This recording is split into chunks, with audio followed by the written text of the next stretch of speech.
JNV PYQ section, जिसमें हमारे पास 2024 का अप्रैल में एग्ज़ाम में आया हुआ है क्वेश्चन कि if each side of a square is decrease to 1/3 of itself, square की हर एक साइड को क्या करना है, कम कर देना है, कितना, इसका 1/3। ओके जी। और area of the square will be decrease to, बताओ जी एरिया कितना कम हो जाएगा अगर साइड को 1/3 आप कम करते हो। तो बताओ जी, मतलब अगर स्क्वायर है आपके पास, क्या है, स्क्वायर है आपके पास, और स्क्वायर को क्या कर देते हो, 1/3 डिक्रीज कर देते हो हर एक साइड इसकी, कितनी, 1/3। अब बताइए कि एरिया कितना डिक्रीज हो जाएगा। ठीक है जी, क्वेश्चन बहुत अच्छा है, आओ करते हैं कैसे करना है। ठीक है, देखो ये था आपके पास JNV PYQs, है ना जी, सेक्शन में।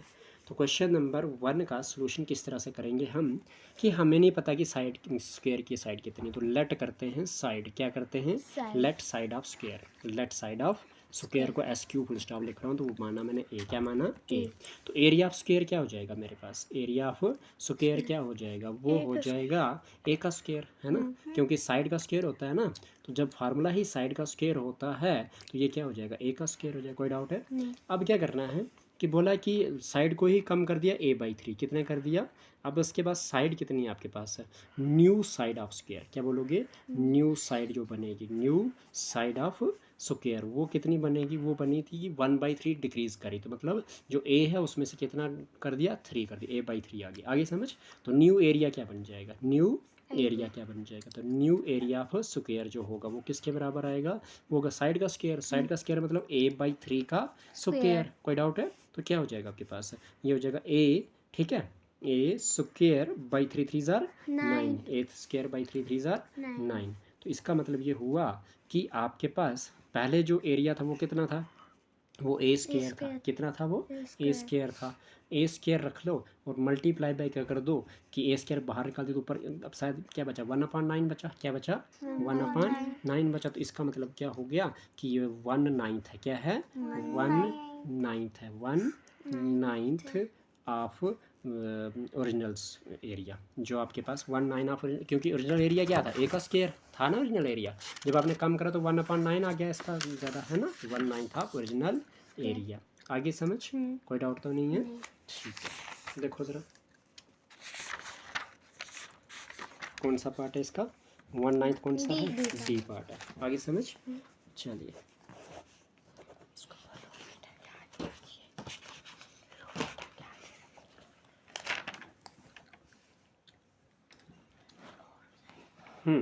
ठीक है, चलिए यहाँ तक कोई डाउट नहीं। क्वेश्चन नंबर कौन सा करें, 2। क्वेश्चन नंबर 2 क्या कहता है, the area of a rectangle plot is 616 square metre, कितना रेक्टेंगल प्लाट है उसका एरिया कितना है, 616 स्क्वायर मीटर है, और उसकी ब्रेड्थ कितनी है, 22 मीटर है। Cost of fencing the plot at the rate of ₹7.50 per metre. It means क्या कि आपके पास ये एरिया दिया हुआ है, ब्रेड्थ कितनी दी हुई है, तो आपके पास आपने बताना है कि जो फेंसिंग की प्लाट, फेंसिंग का मतलब क्या होता है, मैं सबसे पहले ये चीज़ आपको समझा देता हूँ। तो ये देखो, ये रेक्टेंगल प्लाट है, तो मीन्स रेक्टेंगल की शेप का प्लाट है कोई, और क्या हुआ, जो इसका एरिया है, जो इसका एरिया है वो कितना आपके पास, वो है 616 स्क्वायर मीटर। ओके जी, तो ये मीटर स्क्वायर समझ आएगी। अब बोल रहा है कि जो इसकी ब्रेड्थ है, मतलब यहाँ से लेके यहाँ तक वो है 22 मीटर, कितनी है, 22 मीटर। अब बोलता है कि आपको क्या बताना है, फेंसिंग। फेंसिंग मतलब क्या होता है, फेंसिंग का मतलब होता है अब बाउंड्री लगाना, ठीक है, क्या करना, अपने एरिया को बाउंड्री लगाना, मतलब यहाँ से आपने दीवार, 4 दीवारी करनी है इसको, ठीक है जी, आगे समझ। तो 4 दीवारी करनी, तो इट मीन्स क्या कर रहे हो आप, पेरीमीटर कर रहे हो, क्या कर रहे हो, पेरीमीटर। तो फेंसिंग का रेट बोला हुआ आपके पास, समझ आइए क्या है क्वेश्चन। तो देखो जी, आपके पास पैसा निकालना कितना लगा, रेट कितना है, 1 मीटर अगर आप करते हो तो 1 मीटर में आपके पास 7.5 रुपये लगते हैं। तो आप बताओ कि कितनी फेंसिंग लगेगी। तो देखो जी, आपके पास एरिया दिया हुआ है ना, एरिया इक्वल टू कितना, 616 मीटर का स्क्वायर। तो विच एम्प्लाइज में आप मुझे बताइए, तो एरिया किसके बराबर होता है, लेंथ इंटू ब्रेड्थ के बराबर, इक्वल टू किसके बराबर, 616 के बराबर हो जाएगा। विच एम्प्लाइज में आपके पास लेंथ नहीं दी है लेकिन ब्रेड्थ दी है, तो ब्रेड्थ कितनी है, 22 दी हुई है, इनटू में क्या हो जाएगा, लेंथ है ना, इज इक्वल टू में क्या हो जाएगा, 616। ये 11 से जाएगा, क्या ये 11 से जाएगा, 11 5 जार 55, बचा कितना, 6 हो जाएगा, 11 2 जार 22, 11 5 जार 55, 55 61 में से 55 गया तो बचा 6, हो गया 66, 11 6 जार 2 1 जार 2 जार 4 बचा बचा 1 1 हो गया 16 2 8 16 मतलब एल की वैल्यू कितनी आ गई आपके पास 28 मीटर। समझ आ गई कि नहीं। अब मुझे लेंथ भी पता चल गई, ब्रेड्थ भी पता है मेरे को, है ना। अब मैं क्या निकालूंगा इसका पेरीमीटर, क्या निकालूंगा पेरीमीटर। तो पेरीमीटर क्या होता है twice into length plus breadth, यही होता है ना। ठीक है, तो विच इम्प्लाइज में आपके पास पेरीमीटर किसके बराबर आएगा ट्वाइस आ जाएगा। लेंथ कितनी है मेरे पास 28 है, ब्रेड्थ कितनी है मेरे पास 22 है। तो विच इम्प्लाइज में जो मेरा पेरीमीटर है वो किसके बराबर हो जाएगा ट्वाइस इनटू में जब ब्रैकेट हटाते मल्टीप्लाई लगाते हैं तो 2 + 8 कितना होता है 10 होता है, 1 कैरी 2 + 2 4 तो 1 5 है। तो क्या हो जाएगा विच इम्प्लाइज में आपके पास पेरीमीटर क्या हो जाएगा 100 मीटर हो जाएगा। क्या हो जाएगा 100 मीटर। अब मुझे कास्ट निकालनी, क्या निकालनी है कास्ट। तो कास्ट अगर मैं निकालूंगा तो कास्ट कितनी हो जाएगी मेरे पास, रुक जाओ, कास्ट कितनी हो जाएगी मेरे पास cost of fencing, cost of fencing. Fencing की अगर मैं कास्ट निकालूंगा तो वो किसके बराबर निकलेगी, क्योंकि रेट जो है वो दिया हुआ है 7.50 रुपीज़ पर मीटर, है ना। तो कितने मीटर निकला हुआ है 100 मीटर। तो क्या हो जाएगा आपके पास 75 1 जार 75, 1 0 इसका और 2 0 इसके, लेकिन कितने जगह पॉइंट लगाना है 2, तो लगा दो 2 जगह पॉइंट, तो मतलब 750 रुपीज़ बन जाएगी आपके पास। समझ आ गई कि नहीं। कितना अच्छा आसान क्वेश्चन था। ये आ गया आपके पास डी पार्ट। बताइए टफ है क्या, नहीं है। चिल्लाइए जी, दूसरी कापी है। ठीक है, मुझे पानी का एक घूंट दीजिए। 3 अब क्वेश्चन नंबर 3।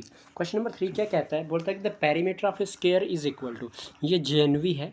कौन सा टॉपिक है ये जेएनवी, पी वाई क्यूज और कौन सा है ये है एरिया। कौन सा है area, perimeter, volume and surface area, volume मैं शॉर्टकट में लिख रहा हूँ, एंड सरफेस एरिया ऐसे। ठीक है, ताकि आपको दोबारा कापी ढूंढने में परेशानी नहीं होगी जब आप नई कापी ढूंढोगे। तो क्वेश्चन नंबर 3 कर रहे हैं हम JNV-PYQ सेक्शंस में। ठीक है जी, इसमें क्या हो जाएगा आपके पास, हम इसने लिखा perimeter of a square is equal to the perimeter of a rectangle of length 17 metre and breadth 11 metre, the area of the square. बताइए, देखिए perimeter of square is equal to perimeter of rectangle, यही बोला इसने। रेक्टेंगलों में RECT लिख दूंगा। ठीक है, तो इसमें जो है रेक्टेंगल का जो आपके पास लेंथ दी हुई है और ब्रेड्थ दी हुई है वो आपको पता चल जाएगी। लेंथ कितनी है, लेंथ जो है वो है 17 मीटर, ब्रेड्थ जो है आपके पास कितनी 11 मीटर।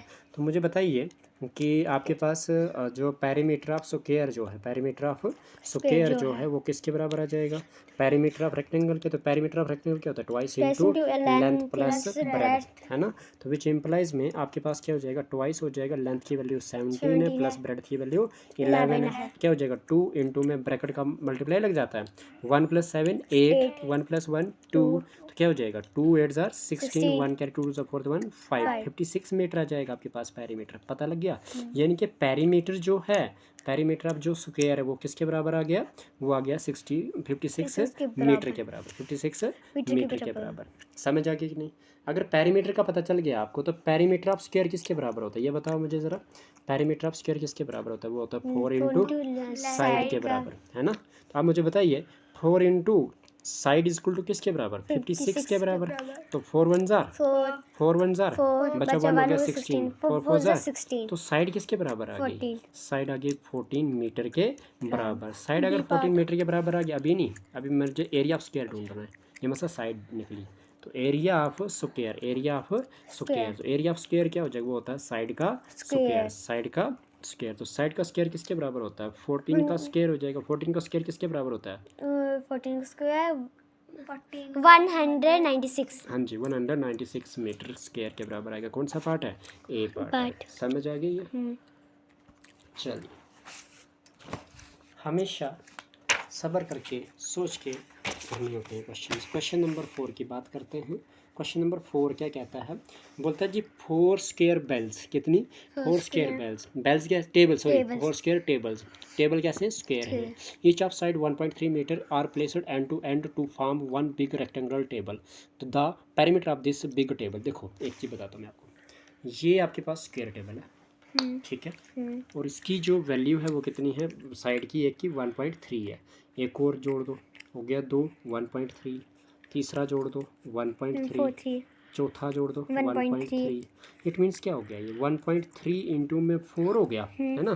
कितने हो गया ये 13 4 52 होता है, तो मतलब 5.2 हो गया, 5.2 मीटर आ गया जी आपके पास इसकी लेंथ। रेक्टेंगल बन गई ना ये, इसकी लेंथ आ गई रेक्टेंगल, लेकिन ब्रेड्थ तो वही रहेगी, है ना।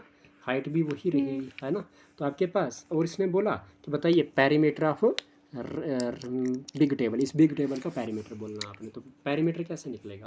पेरीमीटर इस तरह से निकलेगा कि ये सारा सारा कितना हो गया, 5.2 हो गया, तो 5.2 हो गया, ठीक है। अच्छा, पेरीमीटर ऑफ बिग टेबल मतलब क्या हो गया? सीधी सी बात है, twice into length plus breadth, क्योंकि ये क्या बन गया, रेक्टेंगल बन गया ना। तो पेरीमीटर इज इक्वल टू में ट्वाइस इनटू में लेंथ कितनी है 5.2 और ब्रेड्थ कितनी है ब्रेड 1.3 1.3, क्योंकि ब्रेथ तो सेम रहेगी लेकिन लेंथ चेंज हो जाएगी। तो ट्वाइस इनटू में 3 + 2 5 पॉइंट का 1 + 5 6, कितना हो जाएगा पेरीमीटर इज इक्वल टू में 2 5 10 कैरी 1 2 6 12 12 + 1 13 कितने जगह पॉइंट 1, मतलब 13 है इधर आंसर। नहीं 13 मीटर है सी पार्ट सी पार्ट। बताओ टफ था? नहीं नहीं था ना टफ, ठीक है जी। चलिए अच्छा, फिफ्थ क्वेश्चन नंबर फिफ्थ बोलता है square and a rectangle have an equal area. देखो अब आपके पास बात करते हैं area of square, A R, area को ए आर बोलेंगे, स्क्वायर को एस क्यू बोलेंगे। इस टू में बोला इसने कि area of rectangle, R E C T को बोलेंगे रेक्टेंगल। समझ आ गई? ये चीज़ बोल रहा है। बोलता है if each side of square is 42 metre, हर एक साइड की जो साइड जो है स्क्वायर की वो 42 मीटर है, और width of rectangle is 28 metre, the perimeter of rectangle is. आपको बताया है जो स्क्वायर की साइड है, क्या बोला, side of square, side of square is equal to किसके बराबर, 42 मीटर के बराबर। और अच्छा अगर ये ऐसा है तो एरिया क्या हो गया फिर, एरिया क्या हो गया फिर स्क्वायर का, वो होता है साइड का स्क्वायर। साइड का स्क्वायर क्या होता है साइड का स्क्वायर साइड का स्क्वायर। इट मीन्स क्या हो गया 42 का स्क्वायर, है ना। 42 का स्क्वायर का मतलब क्या हो गया 42 मल्टीप्लाई बाई 42, तो कर दो ना फिर, तो क्या हो जाएगा 42 multiply by 42, 2 2 jar 4 2 4 jar 8 4 2 jar 8 4 4 jar 16 4 का 4 8 8 16 6 1 7 1, 1 तो 1764 मीटर का स्क्वायर आ गया आपके पास एरिया ऑफ स्क्वायर। जो आपके पास एरिया ऑफ स्क्वायर है वही एरिया ऑफ रेक्टेंगल है ना। तो एरिया ऑफ रेक्टेंगल भी क्या हुआ, एरिया ऑफ रेक्टेंगल भी सेम हुआ, area of rectangle is equal to 1764 metre का स्क्वायर। अब मुझे बताइए जो आपके पास एरिया ऑफ रेक्टेंगल क्या होती है, लेंथ इंटू ब्रेड्थ होती है, वो किसके बराबर है 1764 के बराबर है। इसमें से आपके पास क्या दिया हुआ है, इसमें से आपके पास दिया हुआ 28 मीटर क्या है विड्थ, विड्थ मीन्स ब्रेड्थ, है ना। तो लेंथ मल्टीप्लाई बाय ब्रेड्थ की वैल्यू कितनी है 28 इक्वल टू कितना 1764। समझ आई यहाँ तक? कोई डाउट तो नहीं? चलिए तो क्या करोगे, सीधी सी बात है आपके पास ये हो जाएगा 28 इंटू 28 क्या होता है 28 28 50 56 28 इंटू 28 बेटा 8 8 64 6 कैरी 8 2 16 और 6 22 है ना, 2 8 16 1 कैरी 2 2 41 5, क्या हो जाएगा 4 6 और 2 8 5 और 2 7 784 हुआ, है ना। ऐसा ही है ना ये। तो ये तो 1764 है, तो क्या करोगे इसको डिवाइड कर दो फिलहाल, ठीक है। तो कैसे करोगे, 2 का टेबल पढ़ोगे, 2 1 जार 2 4 जार 8 2 8 जार 16 बचा 1 हो गया 16 2 8 जार 16 2 2 जार 4, फिर से आप क्या करोगे 2 का टेबल पढ़ोगे 2 7 जार 14 2 4 जार 2 4 जार 2 1 जार, अब किससे 7 से जाएगा ये, 7 6 जार 42 बचा कितना 2 हाँ जाएगा, 7 1 जार 7 6 जार 42 बचा 2 हो गया 21 7 3 जार 21 मतलब लेंथ कितनी आ गई आपके पास, 63 लेंथ आ गई आपके पास 63 मीटर। समझ आ गई। लेकिन इसने क्या मांगा था, इसने मांगा था क्या मांगा था पांचवें में पेरीमीटर ऑफ रेक्टेंगल, क्या मांगा था इसने perimeter of rectangle, perimeter of rectangle is equal to में क्या होता है twice into length plus breadth.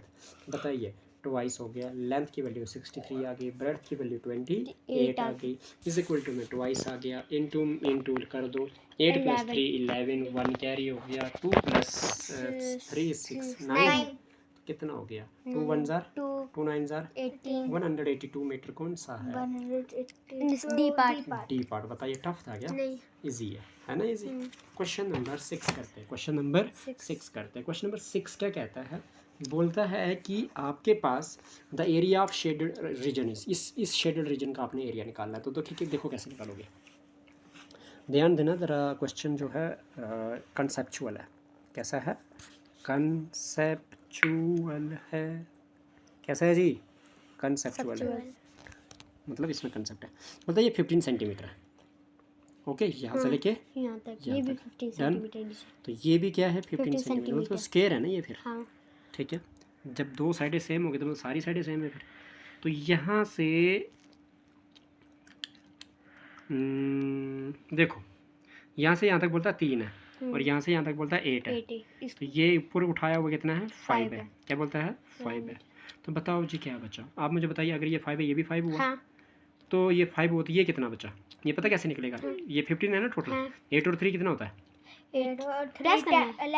11 11 होता है, क्योंकि आपके पास 15 सेंटीमीटर टोटल, तो उसमें से ये वाली लेंथ 8 सेंटीमीटर है, ये वाली लेंथ 3 सेंटीमीटर, तो बची हुई लेंथ कितनी होगी 8 और 3 कितना हो गया 11। 11 15 में से 11 के कितना बचा 15 में से 11 के 4 4 बचा ना, तो 4 सेंटीमीटर आ गई ये वाली। मतलब आप इसको निकाल सकते हो बड़े आराम से, कैरी करते हो आराम से निकाल सकते हो। टोटल एरिया निकाल दीजिए, टोटल एरिया निकाल दीजिए। तो एरिया ऑफ स्क्वायर किसके बराबर होता है, वो होता है साइड का स्क्वायर। क्या होता है साइड का स्क्वायर। साइड का स्क्वायर होता है, तो एक साइड कितनी है 15, तो 15 का स्क्वायर किसके बराबर आ गया 225 आ गया। लेकिन इसमें से क्या करना है आपने, इसका एरिया काट दो, इसका एरिया काट दो, क्योंकि शेडेड रीजन तो यही है आपका, है ना। शेडेड रीजन ये है, तो इसका एरिया कैसे निकलेगा 4 ब्रेड्थ है और लेंथ कितनी है 5 है। तो आप क्या कर दोगे, वो करोगे आप 225 माइनस में करोगे 4 मल्टीप्लाई बाई 5, क्योंकि ये इसका एरिया तो वैसे निकलेगा लेंथ टू ब्रेड्थ है ना। तो क्या हो जाएगा 225 माइनस 4 5 20। तो 25 में से 20 किया तो कितना बचता है 5 बचता है, तो 0 2 तो 205 बचेगा, है ना। 5 में 0 गया 5, 2 में से 2 गया 0, तो 205 कौन सा है 205 सेंटीमीटर का स्क्वायर आपके पास आ गया। बताओ टफ था क्या, नहीं था ना। क्वेश्चन नंबर 7, क्वेश्चन नंबर 7 बोलता क्या है, the length width and height of a water tank are this, the tank is filled with water up to 6 metre height. ठीक है, the empty portion of the water tank is, आप मुझे बताइए क्या है क्या नहीं है। तो आपके पास क्या हो जाएगा, अच्छा चलो आपके पास क्या हो जाएगा, लेंथ दी हुई है कितनी 11, ब्रेड्थ दी हुई है कितनी 10, हाइट दी हुई है कितनी 9, है ना जी। चलिए ये सब पता चल गया आपको। लेकिन मतलब टैंक जो है फील्ड कितना किया हुआ है 6 मीटर तक, कहाँ तक फील्ड किया हुआ है 6 मीटर तक। अच्छा मुझे बताइए इट मीन्स ये हुआ कि the length width and height of the water tank is total, तो मतलब टोटल वॉल्यूम कितना हो गया फिर, वॉल्यूम कितना हो गया लेंथ इंटू में ब्रेड्थ इंटू में हाइट इज इक्वल टू में किसके बराबर 11 इंटू में 10 इंटू में 9, यही है। इट मीन्स क्या हो जाएगा 11 9 सर क्यों दादू 11 9 सर 99 1 0 7 में, तो 990 मीटर का स्क्वायर हो गया। अगर ये चीज़ हो गई इट मीन्स ये फुल का हो गया। अब इसने बोला कि वाटर जो है फील्ड कहाँ तक है 6 मीटर तक, इट मीन्स जो वॉल्यूम ऑफ वाटर निकल जाएगा, वॉल्यूम ऑफ वाटर निकल जाएगा। भरा कितना कहाँ तक है, तो वो किस तरह से निकलेगा, वो भी निकलेगा length into breadth into height, ये निकलेगा। तो लेंथ कितनी है 11 मीटर, हाइट कितनी, ब्रेड्थ कितनी है 10 मीटर, लेकिन हाइट यहाँ पे 9 मीटर ना होकर कितनी हो जाएगी 6 मीटर हो जाएगी, है ना। तो 11 6 66 1 0 7 में, तो 660 मीटर का स्क्वायर हो जाएगा। आप मुझे बताइए कि ये आ गया है ना, ये आ गया ना। आप मुझे बताइए कि खाली कितना रहा, खाली कितना रहा, तो वॉल्यूम ऑफ कौन सा, वॉल्यूम ऑफ एम्प्टी टैंक, है ना। एम्प्टी क्या होता है खाली। अब एम्प्टी टैंक का वॉल्यूम कितना है, वो हो जाएगा आपके पास 11 इंटू में 10 इंटू में टोटल कितनी हाइट थी 9 में से कितनी कम हो गई 6 भर गई, तो बची कितनी 3, तो मतलब क्या हो जाएगा 11 3 33 1 0 7 में 330 मीटर होगी। तो मतलब आपको क्या निकालना था, empty portion of the water tank is, तो मतलब ये देख लो कि 990 जो है वो आपके पास पूरा था, उसमें से एम्प्टी पोर्शन कितना है 330 है, तो ये जीरो कैंसिल 33 1 जार 33 3 जार 99, तो 1/3 कितना है जी 1/3 कैसा है 1/3 कौन सा आ गया बी पर। बताओ टफ है नहीं, ठीक है ना। तो ये आ गया जी आपके पास आंसर, ठीक है। काफ़ी आज का, ओके कल करेंगे इसके बाद।